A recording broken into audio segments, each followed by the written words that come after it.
Welcome, ladies and gentlemen, to another video about Heroes of Might and Magic 2. This time we'll be playing a small scenario called The Other Side, which is part of the original maps of Heroes of Might and Magic 2. In this case, the scenario only has two contenders. One is a wizard, the other is a necromancer.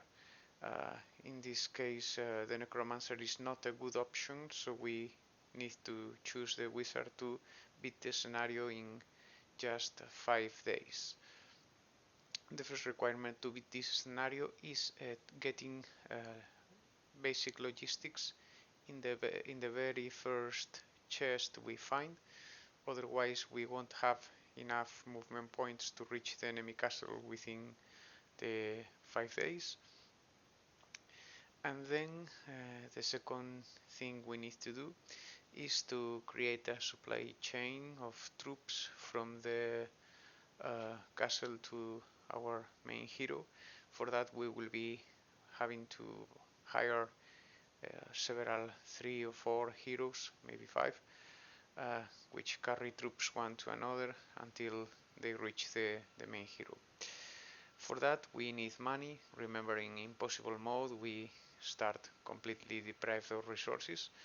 So after the first chest has the experience to get basic logistics, we need to choose the money every time, and it's necessary that the chests have good amounts of money, like 1,500 or 2,000. Otherwise, it will be very difficult to get enough money to beat the enemy. And the first encounter we have is in the southeast to our castle. There are 2 stacks of creatures in that area. So in order to beat the game, we need to be lucky and find troops that are not flying troops or range attack troops. In this case, we have rogues. Rogues are not the most convenient troops because their attacks cannot be counterattacked by our troops, but is better than any range attack troop or any flying troop. The optimal would be finding peasants or goblins, but we are not that lucky in this case. After getting rid of the rogues, here I lose 1 boar. It's acceptable. I have enough movement points to get the chests and the fireplaces, which are good resources to buy more heroes. I already have 2, another wizard and barbarian, Jojosh the barbarian. I still need a 4th hero, which in this game it will be a warlock. So after buying the last hero, which is warlock in this case, I will start moving troops because unluckily the second stack of creatures in this game were sprites, so I need more than halflings and the boars. 13 halflings are not enough. I'm going to dismiss them in order to gain speed points, because otherwise, even if I have basic logistics, I won't be able to reach the enemy castle. I will only hire boars, halflings, because the hero needs to have some creatures. But I will transport the centaurs, the gargoyles, and the boars to the next hero. Then with the barbarian I move the troops to the next hero, which is the Myra the wizard. I will pass her all the troops that are not the halflings, and after that just one remaining thing is making Myra take the troops to the main hero, which in this case is Dawn the wizard. And once all the troops are already loaded in my ranks, I will face the sprites, and in this game I was very lucky because they joined my army, which is great because they are troops for free. So I saved the game.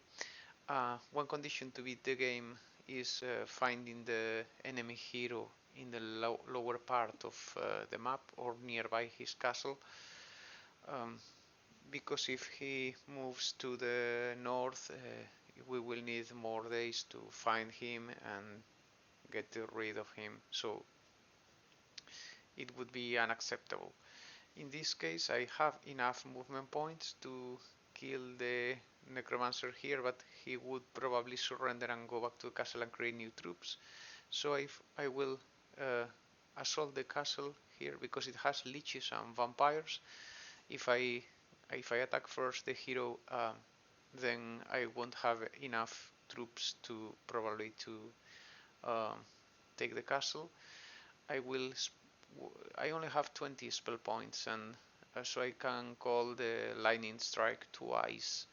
If I had the cold ray, it would be 3 times, but in this case I only have 2. Uh, it would be great if I had the magic arrow too, because it only costs 3 spells points, and sometimes I don't need to cause huge damage. But yeah, I just get rid of the vampire uh, with my gargoyles and another lightning bolt. And after taking the castle, I find that I don't have enough movement points. I only have 1, so the best thing I can do is moving apart from the castle so I can hire another hero in the castle which will have plenty of movement points. Then with the remaining heroes I try to get as much gold as possible, 1500 in this chest, and I I am also lucky that the Necromancer castle has the market, because this second hero cannot reach the chest in time, and that means it's money I can't count on it. I will get some sulfur here that I can trade later. Uh, if I go to the market, I see I can trade at least some hundreds of, or maybe 1000 gold, meaning I will reach 5000 gold in total. With that I can buy at least 2 heroes.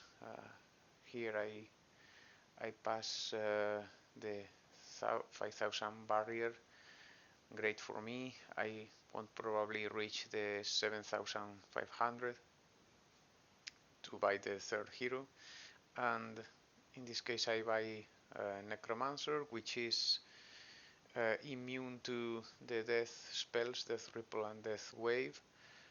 So I can the enemy hero will have to cast spells that kill stacks one by one, like Lightning Bolt or Cold Ray or Magic Arrow.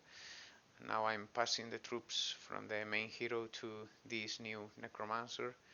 I have a second Necromancer for the case that the first one doesn't win the battle.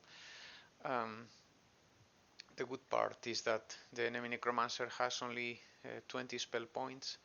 I also have 20, so if he spends all his spell points in this battle, then he won't have more for the next one, and I will probably kill his remaining troops just with the plain new Necromancer. In my case, I also have the Core Ray, same as him. I will use it to finish off his skeletons and mummies if I can. And here the boars are doing an incredible job. The goblins, they are only 8 now, but enough to kill the mummy.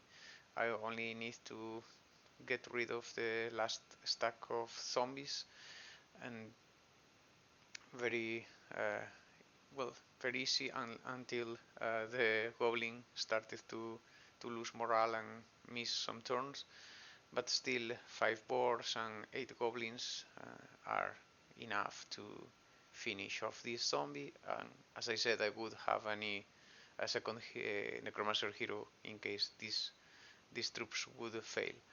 So that's how I kill the last enemy hero, and then I finish the game in just 5 days with a score of 308 and a rating of Black Dragon.